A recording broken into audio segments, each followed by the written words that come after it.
Well, this video is for Math 111, and this is for the assignment having to do with word problems. These word problems mainly have to do with mixtures, and these are some of the most applicable word problems I've seen. I've run into several situations where people have told me that they use these in their everyday work. So let's talk about these. In problem 2, we're looking to make a mixture of coffee, a coffee blend. Okay.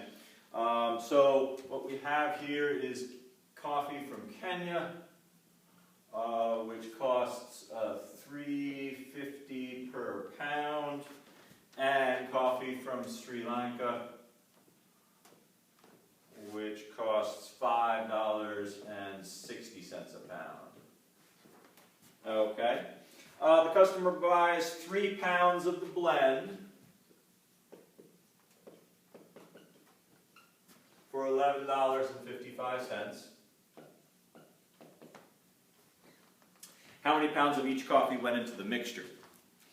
Okay, well, the fundamental idea here is that we want the number of pounds of the Kenyan coffee times $3.50 a pound, plus the number of pounds of the Sri Lankan coffee at $5.60 a pound to add up to be $11.55. That's the fundamental idea of this blend. And then we want to know, I think the question is asking how many pounds of each coffee went into the mixture. Sometimes they also ask what's the cost per pound of the blend. Well, we've got that information here. We could just do 11.55 divided by 3 there. So let's see what we get. That's $3.85 per pound. Okay. All right.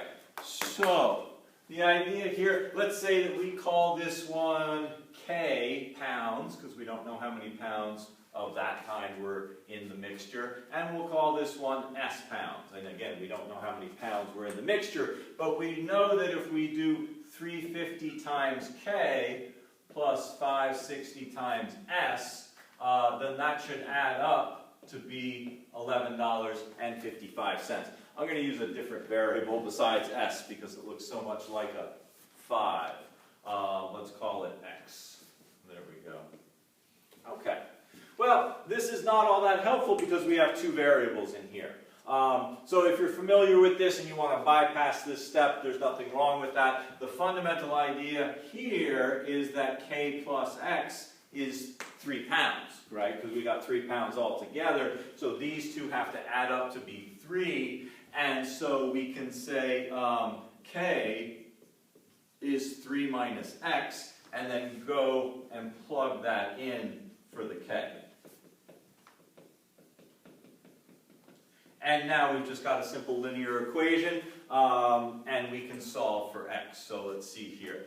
This is going to be 10.5 minus 3.5x plus 5.6x is 11.55. So 5.6x minus 3.5x is going to be, let's see here, 2.1x. And then we subtract the 10.5 on both sides, and so this will give us 105. Divide on both sides by 2.1, and what do we get there? I thought it was going to be 5, but I think I'm off by a factor of 10 here. Yeah, this is going to be 1/2. Yeah. So X is going to be 1/2. So we only used 1/2 pound of the Sri Lankan coffee, and we used 2.5 pounds of the Kenyan coffee. Let's see, does that make sense? Well, yeah, because the price of the blend was so close to the Kenyan coffee, that's clearly what it's mostly made up of, and then some of that Sri Lankan coffee is added in. So let's see, did we answer the question? How many pounds of each coffee went into the mixture? Yeah, 2.5 pounds of Kenyan, 1/2 pound of Sri Lankan, And so we did answer the question. So there's one kind of mixture problem that involves commodities with price differential. Sometimes they do candy blends, coffee blends are pretty common. And the idea is that it's sort of like a weighted average. The more of this kind you have, the closer to this price the price of the blend will be. All right, so that's problem 2. Let's take a look at problem 4.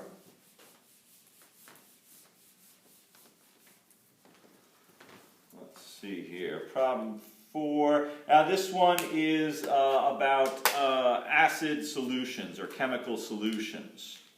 So in problem 4 we've got 2 acid solutions, one of which is 10% and the other of which is 35%. So they don't specify what kind of acid we're talking about here. It could be hydrochloric or sulfuric or any one of these. Okay, so what that means is that if you have, let's say 1 liter or 1,000 milliliters of acid solution, in the first case, 10% of that, or 100 milliliters, is pure acid. Okay? In the second situation, 35%, or 350 milliliters, is pure acid. Okay? And in this one, you'd have 900 milliliters of water. In this one, you would have 650 milliliters of water. So that's the fundamental idea about these strengths of the acid solutions. How many of each should be mixed together to make a 200 cc? Okay, 200 cc's, and a cc is the same as a milliliter of acid solution that is 25% by volume. So, since the 25% is closer to the 35%, in the end, we're going to have more of the stronger acid and less of the weaker one. Okay? That's just sort of a common sense way to think about things. Now, the idea here is that if we've got 200 cc's of 25% acid, then when we multiply those together, 200 times 0.25, then that's going to be 50 milliliters pure acid. Now that pure acid in the mixture is coming from these 2 solutions that were mixed together. So the idea here is here's our 2 liters, or actually no, it's not 2 liters, it's 200 cc's, 200 milliliters. 200 cc's, which is the same as 200 milliliters. So we've got some of this coming in at 10% strength, some of it coming in at 35% strength. And we want to do that in a way that will produce 200 cc's, which is 25% strength. Okay? 25% pure acid. So let's say we use X milliliters of the 10% solution and Y milliliters of the 35% solution. Similar to what we did with the coffee mixtures. Okay? So whatever this is, 10% of it is going to be pure acid. So 0.10 times X. And then we're going to add in the pure acid from the stronger solution, 0.35 times Y. And that's going to give you the pure acid that's in this final mixture, which is 50 milliliters pure acid. Okay? 50 out of the 200 cc's is 25%. Okay, so again, we've got the 2 variables, but again, notice that when we pour these in, they have to add up to be 200 cc's. So we know that X plus Y has to be 200. So let's say that X is going to be 200 minus Y, and then we can come over here and substitute this in for the X. Okay, plus 0.35Y equals 50. So we'll distribute here. This will be 20 minus 0.10Y plus 0.35Y equals 50.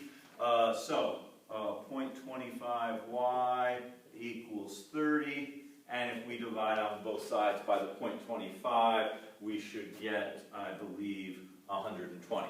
Let me double check that calculation there. Yeah. Okay. So if y is 120, then the x is going to be 80.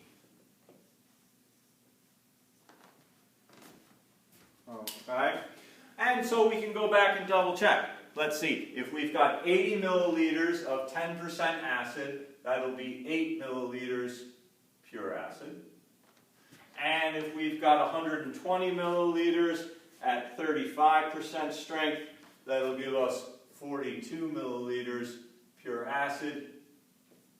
That makes 50 out of the 200, and that's 25% strength. Okay, that's problem 4.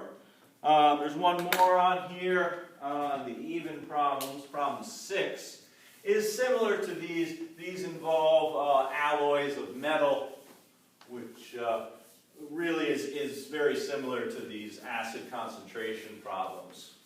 Because when you're making metal alloys, then you've got a certain percentage of different kinds of metal.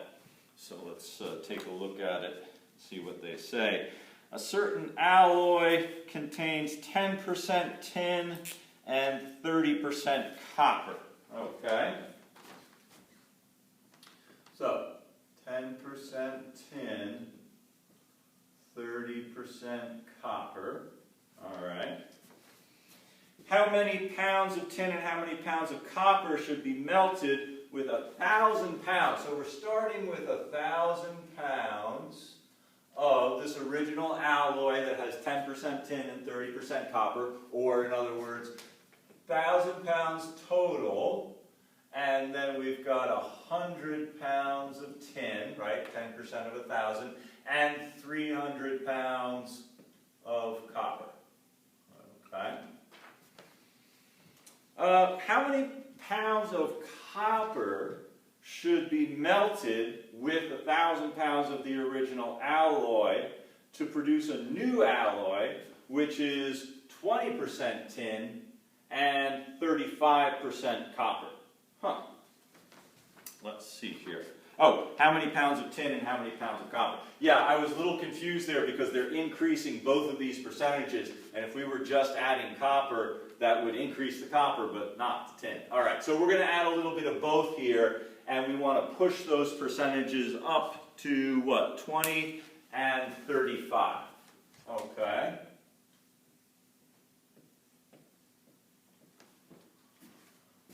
All right, let's see here. So, well, let's set up a couple of equations here. We know that for the tin, we're starting out with a scenario where we've got 100 pounds out of 1,000 pounds total. That gives us 10% tin. Now, what we want to do here is we want to add to the tin. So X is going to be the amount of tin that we add. Y is going to be the amount of copper that we add. Now, this is really kind of an interesting problem because in the numerator, we're just going to be adding the tin, but in the denominator, we're going to be adding tin and copper to the total. Okay? And we want that new percentage to be 20%. All right, so there's one relationship. Kind of interesting. The other scenario is for the copper. So right now, what we start out with is 300 pounds of copper in the 1,000 pounds of the alloy total. And so now we're going to add, well, let's finish this off here, 30% copper. Okay. So now what we want to do is we want to add copper, so 300 plus Y in the numerator, and the total that we're going to be working with is going to be 1,000 plus X plus Y, right? Because we got to add both tin and copper to this to increase those percentages. Okay, and our new percentage then, we want it to be 35%. All right,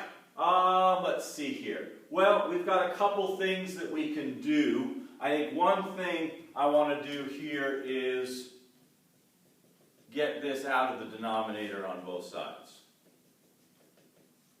So that'll cancel, and we get 100 plus x is 0.2 times 1,000 plus x plus y.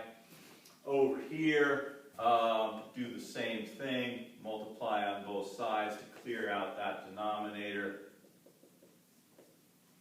Those cancel. 300 plus y is 0.35 times 1,000 plus x plus y. All right, so now we've got these two equations, this one and this one. And we've got two variables, x and y. Now, we don't know a whole lot about them, you know. In those other problems, we were told that x and y had to add up to be a certain number. In this problem, we don't really have that information. Let's see here. What can we do? Well, let's get the y by itself over here, and then I'll come over here and plug it in. And I think that should work. So let's go ahead and subtract 300 on both sides. Oh, I've got a y in there as well. Okay, so let's distribute everything, and then I'll get the x or y by itself to go and substitute. All right, so this is going to stay the same. 0.2 times 1,000 is going to be 200 plus 0.2x plus 0.2y. So let's see here. If I move this over here, subtract the 0.2x, subtract the 0.2y, subtract the 100. Okay, so these cancel out. Over here I get 100. Over here, I get 0.8x minus 0.2y equals 100. Okay, let's do the same thing over here. This will be 350 plus 0.35x plus 0.35y. So, same thing. Move the 300 over here, and then move the x and the y to the other side.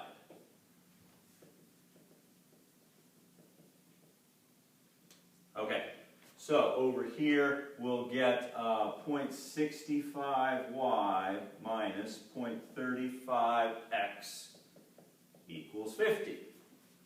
All right, we're getting there. Okay, let's see. I'm going to do a little bit of erasing to make some room here.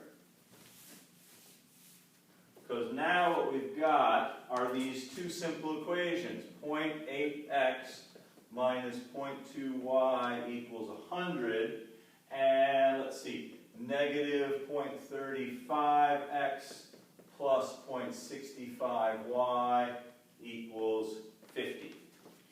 All right, well, what are we going to do here? I think what I'm going to do is I'm going to get this y by itself and then plug it into the other equation.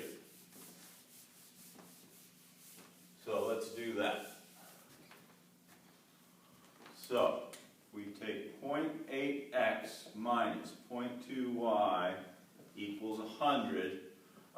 Let's see, I'll add the 0.2y to both sides, and then subtract the 100 over here. So, 0.8x minus 100 is 0.2y. Divide everything through by 0.2, and so this will be 4x minus 500 equals y. Ah, very helpful. Now let's go and plug that in. Negative 0.35x plus 0.65 times 4x minus 500 equals y. Okay. Well, we're pretty close to generating a solution here. Let's find out what we got. 35x plus 2.6x minus, let's see here, 0.65 times 500. 325. Whoa, let's see here. This should be a 50. There we go. Okay, let's see here, and let me double check that 4 times 0.65. Good. Okay, and then we got to subtract 30.35 from that, so this will be 2.25x. Add the 325 to the other side. That'll be 375. And so x turns out to be 166 2/3 pounds. Okay, well, let's take that, multiply it by 4, and subtract 500, and actually, this says that y should also be 166 2/3. Let's see if that works, okay? So let's go back to our original problem. We had 1,000 pounds of the alloy, and it was 10%, or 100 pounds tin, and it was 30%, or 300 pounds of copper. All right? So this is saying we want to add 166 2/3 pounds to each of these. So now the tin, and let me do this in a different color. So the tin now is going to be 266 2/3, and the copper is going to be 466 2/3. And the total, let's see here, if we add each of those, then these will add up to be 333. So the total now will be 1333 1/3. Okay, so let's do 266 2/3 divided by 1333 1/3, and that makes 20%. And that's what we wanted, I believe. Let's see here. 20% tin. Yay! Okay, the copper, 466 2/3 out of the 1333 1/3. So this should be 35%. 35% copper. And that's what we wanted. Okay, so let's see. We answer the question. How many pounds of tin and how many pounds of copper should be melted with 1,000 pounds to produce a new alloy with these percentages? And the answer is 166 2/3 pounds of each. This problem is a little bit more complicated than most of the ones we run into. It's still a really interesting problem. So please do the odd numbered problems on here. You've got an answer key, and as always, if you have any questions, please let me know. Thank you.